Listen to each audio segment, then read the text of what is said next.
네. 네, 이번 주는 어버이 주일로 함께 지킵니다. 어린이 주일과 어버이 주일로 함께 지킵니다. 오늘 불렀던 이 찬송가의 가사의 내용처럼 어머님의 또 부모님의 사랑이 얼마나 넓고 큰지요. 우리가 부모님의 사랑을 당연하게 여길 때에 당연하게 여겨서는 결코 안 되는 거죠. 부모님의 희생과 섬김과 또 사랑이 있었기 때문에 지금 우리가 이 자리에 있는 거예요. 그래서 성경은 말합니다. 부모님을 공경하라 라고 말하고 있어요. 또 성경에 보니까요, 부모님을 사랑하라는 표현은 없습니다. 부모님을 공경하라, 마땅히 공경해야 될 대상이 부모님이기 때문에 성경은 그렇게 말하고 있습니다. 또 자녀들에 대해서는 자녀들을 노엽게 하지 말아라 라고 또 성경은 이야기하고 있습니다. 하나님께서 우리에게 주신 자녀입니다. 내 것 아니고 주님의 자녀인 거죠. 우리가 주의 자녀들을 잘 사랑 가운데 돌보는 우리 모든 성도님들이 되시기를 주님의 이름으로 축원드립니다.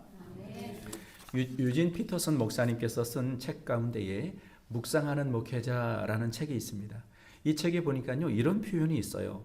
건강한 명사는 형용사가 필요 없다. 형용사는 건강한 명사를 어수선하게 만든다. 그러나 명사가 문화 때문에 손상되거나 병에 걸렸다면 형용사가 필요하다. 이런 표현이 있어요. 그게 무슨 내용이냐면 이런 겁니다. 엄마라고 하는 단어가 있어요. 여러분, 우리가 엄마라고 하는 이 단어를 부르면 어떻게 되죠? 그 단어를 부르는 순간 내 마음속에 애잔한 마음이 생기고 가슴이 뭉클해지는 거죠. 모두가 다 이런 엄마라는 단어 속에 이런 느낌을 받게 됩니다. 그런데 요즘은 시대가 바뀌어서 엄마인데도 엄마의 역할을 제대로 하지 못하는 사람이 있다라는 거예요.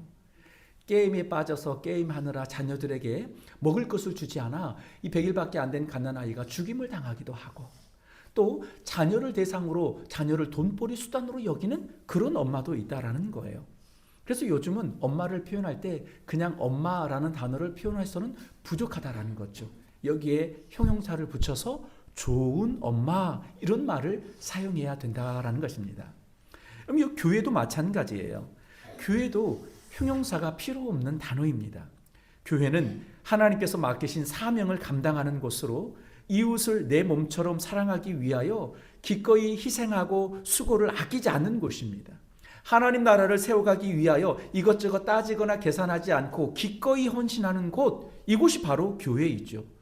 그런데 시대가 악해지다 보니 교회도 형용사가 필요하게 되었다라는 것입니다. 본질에서 벗어난 교회도 있고 하나님의 임재가 떠난 교회도 많아졌어요. 그래서 우리가 교회를 설명할 때에 이제는 어떻게 설명해야 되느냐면 그 앞에 형용사를 집어넣어서 좋은 교회, 하나님의 임재가 있는 교회, 이런 형용사가 필요한 시대가 되었다라는 것입니다. 여러분, 가정도 마찬가지죠. 여러분, 가정도 형용사가 필요가 없는 단어죠. 여러분, 가정하면 여러분 어때요? 가족들이 함께 모여 사는 삶의 공동체예요. 우리는 이 가정을 통해서 사랑을 배우고 용서를 경험하죠. 어떤 조건이 아니라 존재 자체가 받아들여지는 곳, 그곳이 바로 가정입니다. 그런데 요즘 가정은 또 달라졌어요. 많이 깨지고 뒤틀려지고 아파하는 가정이 많아졌습니다. 그러다 보니 온전하고 건강해야 될 이 가정이 그렇지 못한 거예요. 그래서 가정을 표현할 때에도 형용사를 붙여 표현해야 되는 시대가 되어버렸습니다. 그러니까 이런 거죠. 좋은 가정, 행복한 가정, 건강한 가정, 이런 가정, 형용사를 붙여야만 되는 시대가 되었다라는 것입니다. 여러분, 여러분의 가정은 어떠신가요? 여러분의 가정을 한마디로 표현한다면 여러분 어떤 형용사를 넣으시겠습니까? 행복이 가득한 가정, 웃음꽃이 피어나는 가정, 사랑과 용서가 가득한 가정, 다양하게 표현될 수 있을 것입니다. 그런데요, 우리의 가정을 표현하는 데에 가장 최고의 형용사는 무엇일까요? 우리의 가정을 표현할 때 가장 최고의 형용사, 그건 바로 믿음의 가정이라는 생각이 듭니다. 가족 구성원 모두가 믿음을 갖고 믿음 안에 살아갈 때에 가정은 더 이상 형용사가 필요가 없는 거죠. 가장 아름다운 하나님께서 창조하신 본연 그대로의 아름다운 모습을 가진 가정이 될 수 있을 것이다 라는 거예요. 여러분 성경에 보니까요 수많은 믿음의 가정들이 기록되어 있습니다. 그 중에 가장 눈에 들어오는 믿음의 가정 하면 여러분 누가 생각나시나요? 아무래도 아브라함의 가정이 아닐까라는 생각이 듭니다. 여러분 하나님께서 이 아브라함의 가정에 얼마나 관심이 많으신지 창세기 50장 가운데에 12장부터 50장까지가요 아브라함 가정에 대한 이야기예요. 아브라함 가문에 대한 이야기예요. 이뿐만 아니라 신약 성경 곳곳에도 이 아브라함 가정에 대한 이야기가 많이 인용되어 있습니다. 그러면서 하나님께서요 자기 자신을 표현할 때 오늘 본문 말씀을 보니까요 이렇게 표현합니다. 아브라함의 하나님, 이삭의 하나님, 야곱의 하나님이다 라고 자신을 표현하고 있어요. 여러분 하나님께서 다윗을 얼마나 사랑하셨습니까? 그런데 하나님은 다윗의 하나님이다 이런 표현은 사용하지 않습니다. 솔로몬의 하나님 뭐 이런 표현은 사용하지 않습니다. 모세가 하나님 앞에 얼마나 귀하게 쓰임받았습니까? 그런데 모세의 하나님이다 하나님은 이렇게 말씀하지 않으셨다라는 거죠. 사무엘 선지자가 얼마나 대단합니까? 어둠으로 가득한 그 시대 가운데에 복음의 등불을 밝혔던 사람 사무엘 선지자 아니겠습니까? 그런데 하나님은 사무엘의 하나님이다 이런 표현은 사용하지 않고 오늘 본문 말씀에 나와 있는 것처럼 아브라함의 하나님, 이삭의 하나님, 야곱의 하나님으로 하나님은 자신을 소개하고 있습니다. 도대체 아브라함 집안이 어떤 믿음의 가문이었길래 이와 같은 하나님께서 말씀을 하실까? 소망하기는 우리 모두가 이런 아브라함의 가문처럼 그런 복된 믿음의 가문이 되시기를 주님의 이름으로 축원드립니다. 오늘 말씀에 보니까요 하나님께서 모세에게 자신을 설명하고 있어요. 너는 이스라엘 백성들이 가서 나를 이렇게 좀 소개해라 라면서 표현하고 있는 내용이 뭐냐면 나는 아브라함의 하나님이요 이삭의 하나님이요 야곱의 하나님이다 이렇게 표현하고 있는 겁니다. 사실 고대 시대에 그 군동 지방에 살고 있는 사람들은 여러 가지 많은 신이 있었는데 그 신을 표현하는 방식이요 이런 방식이었습니다. 농경의 신, 뭐 바다의 신, 전쟁의 신, 번개의 신, 태양의 신, 달의 신. 그러니까 그때 고대 군동 시대의 그 군동 사회가 신을 표현할 때 이렇게 비인격체와 연결하여 신을 표현했어요. 그런데 우리가 믿는 하나님은 이런 비인격체 어떤 물질과 연결하여 하나님 자신을 표현하지 않으셨어요. 하나님은 자신을 어떻게 표현했냐면 이런 겁니다. 아브라함과 이삭과 야곱이 만나고 경험하고 동행하며 체험했던 그분이 바로 우리의 하나님이다 라고 표현하고 있다라는 거죠. 그래서 하나님은 아브라함의 하나님도 되시고 이삭의 하나님도 되시고 야곱의 하나님도 되시는 거예요. 이 말은 무슨 뜻이냐면 지금 하나님을 믿고 있는 나의 하나님도 되신다라는 것입니다. 이처럼 하나님은 인격을 가지고 있는 나를 만나주시고 나와 교제하시는 하나님이시다라는 거예요. 자 그렇다면 하나님께서 아브라함의 하나님, 이삭의 하나님, 야곱의 하나님으로 표현하셨는데 아브라함이나 이삭이나 야곱은 어떤 사람일까요? 그럼 이 사람들 완벽한 사람들이었을까요? 결코 아니죠. 절대 아닙니다. 잘 아시는 것처럼 여러분 아브라함은요 자신의 목숨을 지키기 위하여 자신의 아내를 누이라고 2번이나 속였던 사람입니다. 하나님께서 자식을 주겠다고 기다리라고 말했지만 기다리지 못하고 여종 하갈을 통하여 이스마엘을 낳았던 사람이에요. 이삭도 마찬가지입니다. 이삭도 자신의 목숨을 구제하기 위해서 보호하기 위하여 자신의 아내를 누이라고 속였고요. 2 쌍둥이를 낳았지만 2 쌍둥이 중에 예서만을 편애했던 사람이기도 합니다. 여러분 야곱은 어떤 사람인가요? 야곱은 이름에서부터 드러나잖아요. 사기꾼, 속이는 자예요. 무언가를 얻기 위해 수단과 방법을 가리지 않는 사람, 그 사람이 바로 야곱이에요. 이처럼 이들은 완벽한 사람이 아니에요. 그러나 그럼에도 불구하고 하나님은 왜 이들을 주목하시고 그들의 하나님이다 라고 표현하시는 것일까요? 여러분 하나님께서 이들을 주목하시는 이유는 이들이 완벽하기 때문에 주목한 것이 아니라 이들이 모두 하나님을 믿는 믿음의 사람이기 때문에 하나님이 주목하신 것이다 라는 거지요.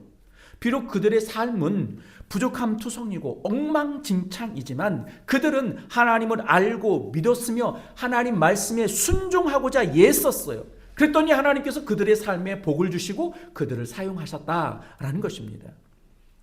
여러분, 이런 면에서 볼 때 우리 가정도요, 우리들의 각자의 가정도요, 엄청난 희망이 있어요. 여러분, 우리의 가정들 어떻습니까? 완벽하십니까? 아니에요. 여전히 우리의 가정들도요, 부족함 투성입니다. 엉망진창이에요. 때로는 예수님을 모르는 사람들의 가정과 비슷하다라는 생각이 듭니다. 그럼에도 불구하고 우리의 가정이 소망이 있는 그 이유는 한 가지예요. 우리 가정이 예수님을 믿기 때문에 소망이 있는 줄 여러분 믿으시길 바랍니다.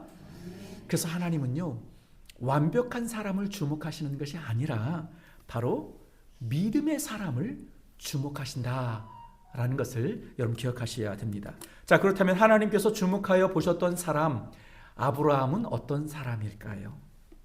여러분, 아브라함은 믿음의 조상이라고 하는 별명을 가지고 있었어요. 하나님을 믿는 믿음이 누구에서 시작되었느냐?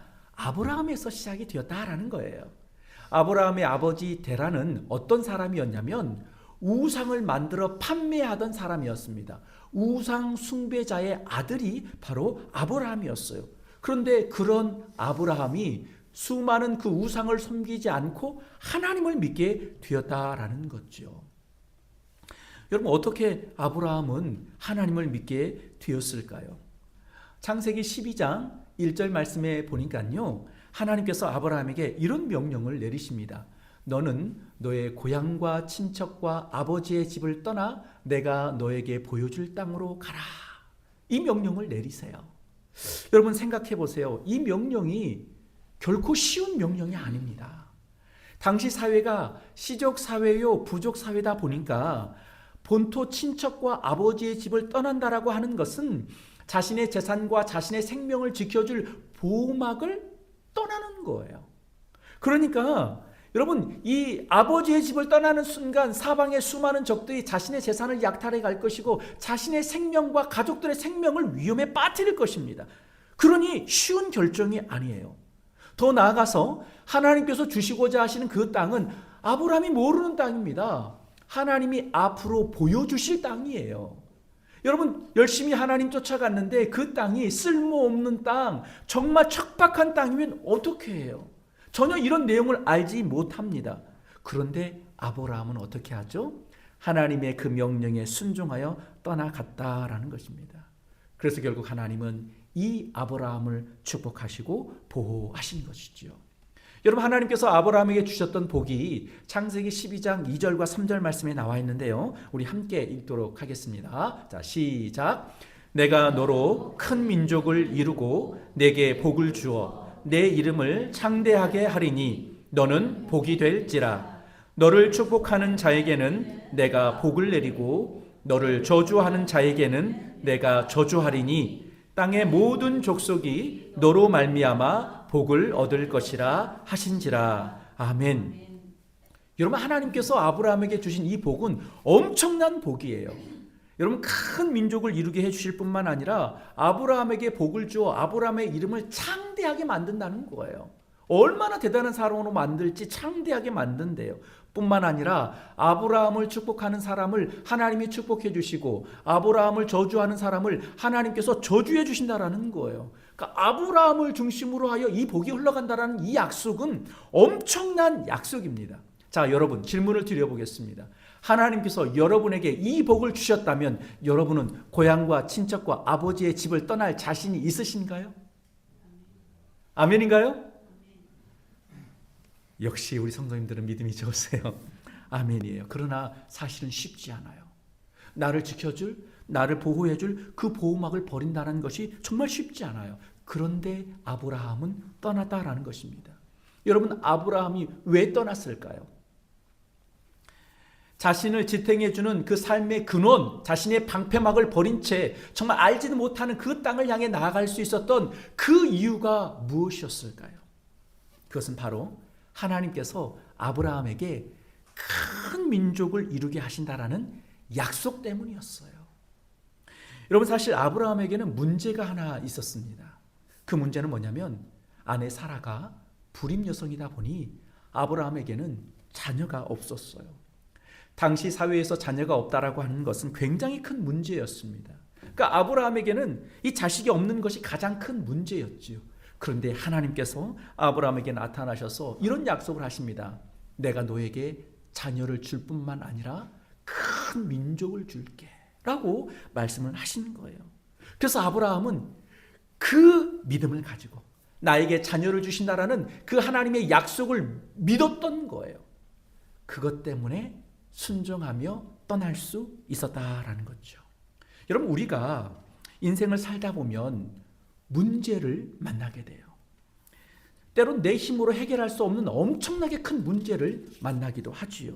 그런데요, 그 문제들이 사실은 하나님께 나아가는 역할을 할 때가 참 많습니다. 여러분, 우리 중에 신앙의 1세대인 분들이 있을 거예요. 이분들이 어떻게 주님 앞에 나왔을까요? 여러분, 대부분 신앙의 1세대가 예수님 앞에 나올 수 있었던 그 이유를 곰곰이 생각해 본다면 아마 대부분 그 자신이 가지고 있는 문제 때문에 주님 앞에 나왔을 것이다 라는 생각이 들어요. 내 힘으로 해결할 수 없는 문제 앞에 쥐푸라기라도 잡겠다라는 심정으로 하나님 앞에 나오는 경우가 사실은 많습니다. 어떤 사람은 이 건강의 문제 때문에, 어떤 사람은 이 질병의 문제 때문에, 또 어떤 사람은 가난의 이 문제 때문에 주님 앞에 나온 사람이 사실 많습니다. 그래서요, 우리가 삶 가운데 만나는 이 문제라고 하는 것이 진짜 문제거리가 아니에요. 사실 이 문제는 뭐냐? 감사거리라고 말할 수 있어요. 왜요? 그 문제 때문에 우리가 하나님을 찾게 되고 그 문제 때문에 우리가 하나님을 만나게 되기 때문에 그렇습니다. 여러분, 사무엘상 2장에 보니까 한나라고 하는 여인이 있었어요. 그럼 이 여인도 문제가 있었죠. 그 문제는 뭐예요? 자신에게 자녀가 없었다라는 것입니다. 그래서 한나도 수시로 성전에 올라가 하나님 앞에 기도하잖아요. 그랬더니 하나님께서 한나를 통해 누구를 주십니까? 그 어둠으로 가득한 시대 가운데에 어둠의 등불을 밝힐 사무엘이라고 하는 위대한 아들을 허락해 주시잖아요. 물이 포도주가 되는 사건도 역시 마찬가지입니다. 풍성해야 될 이 혼인잔치집에 포도주가 떨어졌어요. 그래서 누가 찾습니까? 예수님의 어머니 마리아가 예수님을 찾잖아요. 그리고 하인들이 순종하고 그 결과 그곳이 풍성한 혼인잔치가 이루어질 수 있었다라는 것입니다. 그러니 여러분, 우리 삶에 다양한 문제가 사실은 문제가 아닌 거지요. 그 문제를 가지고 혼자 끙끙 앓고 있으면 그것은 문제가 될 수밖에 없어요. 그러나 그 문제를 가지고 주님 앞에 나아가 기도하며 엎드릴 때에 하나님은 그 문제를 통해 우리 삶 가운데 기적의 은혜를 베풀어 주십니다. 그래서 우리 오늘 이곳에서 예배하는 우리 모두가 이 아브라함의 믿음을 본받길 원합니다. 만일 우리 가운데에 신앙의 1세대다, 내가 처음 우리 집안에서 예수님을 믿었다, 그렇다면 여러분 기억하십시오. 아브라함이 받았던 그 복을 여러분도 받게 될 것입니다. 자, 두 번째입니다. 하나님이 아브라함의 하나님, 이삭의 하나님이라고 표현하셨는데, 자, 그렇다면 이삭은 어떤 사람일까요? 여러분, 창세기 성경을 살펴보면 이삭에 대한 기록은 많지 않아요. 창세기 가운데 단 2장입니다. 26장, 27장만 이삭에 대해서 기록하고 있어요. 12장부터 25장까지가 아브라함의 이야기, 28장부터 38장까지는 야곱에 대한 이야기, 39장부터 50장까지는 요셉에 대한 이야기예요. 그러니까 생각해보면 하나님은 어떤 하나님이에요? 아브라함의 하나님, 야곱의 하나님, 요셉의 하나님, 이렇게 표현하면 더 좋을 것 같아요. 그런데 성경은 그렇게 말하지 않죠? 아브라함의 하나님, 이삭의 하나님, 꼭 이삭을 넣습니다. 여러분, 이삭은 어떤 삶을 살았을까요? 이삭은 믿음의 아버지인 아브라함의 자식으로 태어났어요. 그러니까 태어나자마자 하나님을 믿는 모태신앙의 사람이었다라는 거죠. 그래서 그런지 이삭은 아버지가 믿는 그 하나님께 순종을 잘합니다. 이삭은요, 한마디로 표현할 수 있어요. 그저 순종만 했을 뿐인데 어마어마한 복을 받은 사람, 이 사람이 바로 이삭입니다. 창세기 22장에 보면 하나님께서 아브라함에게 이삭을 번제로 바치라 라고 말씀합니다. 그래서 아브라함이 이삭과 함께 모리아 산으로 올라가죠. 그리고 그 이삭을 줄로 포박합니다. 그리고 칼로 내리쳐 죽이려고 하죠. 여러분, 이런 순종을 했을 때의 나이가 추정해 볼 때 아브라함의 나이가 115세 때입니다. 이삭의 나이는 15살이죠. 여러분, 아브라함이 힘이 더 셀까요? 이삭이 더 힘이 셌을까요? 아브라함이 더 민첩할까요? 이삭이 더 민첩할까요? 이삭이에요. 얼마든지 그 상황을 아버지 왜 그러세요? 하고 도망칠 수도 있었고 힘으로 뿌리칠 수도 있었지만 이삭은 순한 양처럼 아버지가 자신의 몸을 줄로 포박할 때 저항하지 않고 가만히 있었어요. 아버지가 칼로 내리쳐 죽이려고 할 때 이삭은 거부하지 않고 가만히 있었어요. 왜 그랬을까요? 아버지가 믿는 하나님이라면 반드시 뜻이 있겠지라는 이 믿음이 있었던 거지요. 이렇게 순종했어요. 그랬더니 하나님께서 그에게 복을 주십니다. 어마어마한 복을 주세요. 또 이삭이 기근의 때가 되었습니다. 갑작스럽게 찾아온 기근으로 인해 아버지가 그랬던 것처럼 양식이 있는 애굽으로 내려가려고 합니다. 그때 하나님 나타나셔서 말씀하세요. 애굽으로 내려가지 말고 이 약속한 땅에 머물러라 말씀하십니다. 그래서 이삭은 먹을 양식이 없음에도 불구하고 이 약속의 땅에 버티며 살아갑니다. 여러분, 얼마나 바보 같아요. 양식이 없으면 굶어 죽을 수 있는데 그 하나님의 말씀, 이 약속의 땅을 떠나지 말아라는 하나님의 말씀에 순종하기 위하여 배고픔을 참아가며 이 약속의 땅에 머물러 있는 거예요. 그런데 여러분, 그 해에 이삭이 농사를 하게 됩니다. 여러분, 이삭의 직업은 뭐였을까요? 이삭의 직업은 양치기 목동입니다. 다시 말해 목축업이 직업인 사람이에요.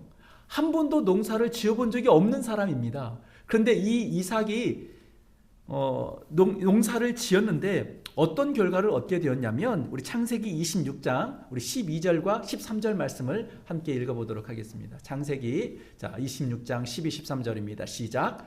이삭이 그 땅에서 농사하여 그 해에 100배나 얻었고 여호와께서 복을 주심으로 그 사람이 창대하고 왕성하여 마침내 거부가 되어. 아멘. 여러분, 한 번도 농사를 지어보지 못한 사람이에요. 그런데 그때에 그 해에 얼마의 수익을 봤다고요? 100배의 수익을 봤다는 겁니다. 여러분, 이삭이 뿌렸던 그 씨앗을 뿌렸던 그 땅이 좋은 땅이었기 때문에 그랬을까요? 이삭이 뿌렸던 그 종자가 좋은 종자였기 때문에 그랬을까요? 여러분, 이삭이 농사를 지었을 때에 주변 사람들이 와서 자세히 알려줬기 때문에 이와 같은 수확을 얻었을까요? 아니에요. 100배의 수익을 얻을 수 있었던 것은 딱 한 가지 이유 때문입니다. 바로 살아계신 하나님께서 이삭에게 이와 같은 복을 주셨다라는 거예요. 여러분, 이삭이 바보처럼 하나님께 그저 순종만 했을 뿐인데 하나님은 이삭의 삶을 이렇게 축복하셨어요. 여러분, 우리 중에 이삭처럼 모태신앙인 분이 있을 거예요. 모태신앙은요, 사실 굉장히 축복받은 사람이에요. 여러분, 부모님 세대가 자신을 위해서 얼마나 기도의 씨앗을 심었겠습니까? 이제 그 열매를 받아 먹기만 하면 되는 거예요. 어떻게 받아 먹을까요? 순종입니다. 순종만 하면 하나님께서 약속하신 그 복을 받아 누리는 거예요. 우리 중에 이삭처럼 모태신앙인 분들은 이제 하나님 말씀에 순종함으로 하나님께서 예비하신 놀라운 복을 받아 누리게 되기를 주님의 이름으로 축원드립니다. 세 번째 사람입니다. 야곱에 대해서 한번 이야기해 보려고 해요. 여러분, 야곱은 할아버지의 하나님, 아버지의 하나님을 나의 하나님으로 섬긴 사람입니다. 여러분, 생각해 보세요. 야곱의 쌍둥이 형 에서는 할아버지가 아브라함이고 아버지가 이삭이에요. 어마어마한 거 아닌가요? 그런데 그 에서는 하나님을 믿지 않았습니다. 부모님의 신앙을 물려받지 못했어요. 원래는 에서가 믿음의 세 번째 주자였습니다. 그런데 에서가 하나님을 믿지 않으니 야곱이 그 복을 받아 누리게 된 거예요. 여러분, 왜 야곱이 이 믿음의 복을 받아 누리게 되었을까요? 그럼 성경에 보면 야곱은 계속해서 갈망해요. 축복권과 장자권을 갈망하잖아요. 여러분, 장자권이나 축복권이 그렇게 눈에 보이는 건 아니잖아요. 하나님께서 내려주시는 복입니다. 그런데 에서는 이 복을 하찮게 여겨요. 눈에 보이는 복만 찾는 거죠. 그러나 그래서 동생 야곱이 어떻게 해요? 팥죽에 뭐 장자권을 사고 축복권을 막 사고 빼앗고 막 그러잖아요. 야곱은 그 복을 받기 위해서 얼마나 치밀하게 계획을 세웁니까? 이유는 한 가지예요. 갈망했어요. 하나님의 복 받기를 갈망했어요. 하나님께서 주시는 복을 받고자 애썼던 사람, 그 결과 야곱이 믿음의 조상이 될 수 있었다라는 거죠. 여러분, 에서와 야곱의 이 이야기는 사실 우리에게 굉장히 큰 교훈을 줍니다. 아무리 믿음 좋은 집안의 사람이라 할지라도 본인이 은혜를 갈망하지 않으면 에서처럼 될 수 있다는 거예요. 자, 그렇다면 왜 에서는 하나님의 은혜를 갈망하지 않았을까요? 왜 야곱은 하나님의 은혜를 갈망했을까요? 창세기 25장 27절 말씀에 나와 있습니다. 우리 함께 읽어보도록 하겠습니다. 시작. 이 아이들이 장성함에 에서는 익숙한 사냥꾼이었으므로 들 사람이 되고 야곱은 조용한 사람이었으므로 장막에 거주하니. 아멘. 두 사람이 쌍둥이인데 에서는 사냥하는 것을 좋아해서 항상 들에서 생활했습니다. 야곱은 조용한 사람으로 집에서 시간을 많이 보냈어요. 여러분, 이것이요 두 사람의 운명을 갈라 놓았습니다. 여러분, 아브라함이 몇 살에 죽었습니까? 175세에 죽었습니다. 여러분, 이삭은 에서와 야곱을 몇 세에 낳았을까요? 60세에 낳았습니다. 성경에 정확히 기록되어 있어요. 자, 그러니까 이삭이 에서와 야곱을 낳았을 때에 아브라함의 나이가 몇 살입니까? 160살입니다. 그러니까 아브라함은 손자 에서와 야곱이 태어나고 나서도 무려 15년을 더 살았다라는 거지요. 여러분, 27절에 보니까요, 야곱은 장막에 거주하기를 좋아했다라고 표현하고 있어요. 여러분, 장막에는 주로 누가 있었을까요? 할아버지인 아브라함이 있었겠죠. 160세 이상 된 노인이 거동하기가 불편하니 주로 장막에 거했을 것입니다. 그래서 야곱은 할아버지인 이 아브라함을 통해 하나님에 대한 이야기를 많이 들었을 거예요. 하란을 떠난 이야기, 아버지 이삭을 낳은 이야기, 아버지 이삭을 바친 이야기, 또 가나안에 정착한 이야기 등 수많은 하나님에 대한 이야기를 들으며 성장했을 것입니다. 그러나 에서는요, 들에서 생활했다라고 성경은 이야기하고 있어요. 여러분, 에서가 들에서 사냥을 할 때 사람들을 만났을 텐데 들에서 만난 사람들은 하나님을 알았을까요? 몰랐을까요? 당연히 몰랐겠죠. 하나님을 모르는 사람을 만나서 그들과 친하게 지냈습니다. 어떤 문화를 배웠을까요? 하나님을 모르는 세상 문화를 배웠을 것입니다. 자연스럽게 하나님 모르는 사람들과 어울리다 보니 하나님과 무관한 삶을 살 수밖에 없었다라는 거예요. 여러분, 오해는 하지 마시길 바랍니다. 그러니까 밖에 나가지 말고 집에만 있어라, 이걸 말씀드리는 게 아니에요. 우리가 누구와 어울려야 하는지가 중요함을 말씀드리고 싶은 것입니다. 야곱은 장막에 거주하며 믿음의 조상인 아브라함과 함께 교제하는 시간이 많았고, 에서는 들에서 생활하다 보니 하나님 모르는 사람들과 만나 교제하며 살았다라는 거예요. 이것이 결국 이들의 삶을 갈라놓는 결정적인 사건이 된 것입니다. 여러분, 이 야곱이 장막에 거주했다라고 하는데 이 장막이 요즘으로 표현하면 그게 뭘까요? 그게 바로 교회예요. 교회. 여러분, 우리가 수시로 교회에 나와 성도들 간의 교제를 나누고 하나님 앞에 기도하고 하나님 앞에 예배하는 이 삶이 아무것도 아닌 것 같아도 굉장히 중요해요. 우리의 믿음과 우리의 신앙을 지켜주는 가장 강력한 역할을 하는 것이 바로 주일 성수입니다. 바쁘더라도 세상 일을 잠시 내려놓고 주일이면 어김없이 주님 앞에 나와 예배하는 삶, 이 삶이 바로 믿음의 명문 가문을 만들어가는 비결인 것이죠. 여러분, 우리의 자녀를 에서처럼 키우지 말고 야곱처럼 키우시길 바랍니다. 성전에 나와 예배드리는 이 삶이 어떤 것과도 타협이 되어서는 안 돼요. 공부 때문에, 집안 일 때문에, 중요한 약속 때문에, 바쁜 일 때문에 오늘은 주일을 빠져야 돼요. 여러분, 이런 일은 우리 삶 가운데 일어나서는 안 되는 거예요. 절대 허용해서는 안 됩니다. 야곱이 아브라함의 하나님, 이삭의 하나님을 나의 하나님으로 고백하는 시점이 있어요. 여러분, 어디서 고백한 줄 아세요? 바로 베델에서 고백합니다. 베델. 베델은 어떤 뜻을 가지고 있죠? 하나님의 집이란 뜻을 가지고 있어요. 여러분, 성전에서 예배드리는 이 신앙을요, 우리의 후손들에게 물려주길 원합니다.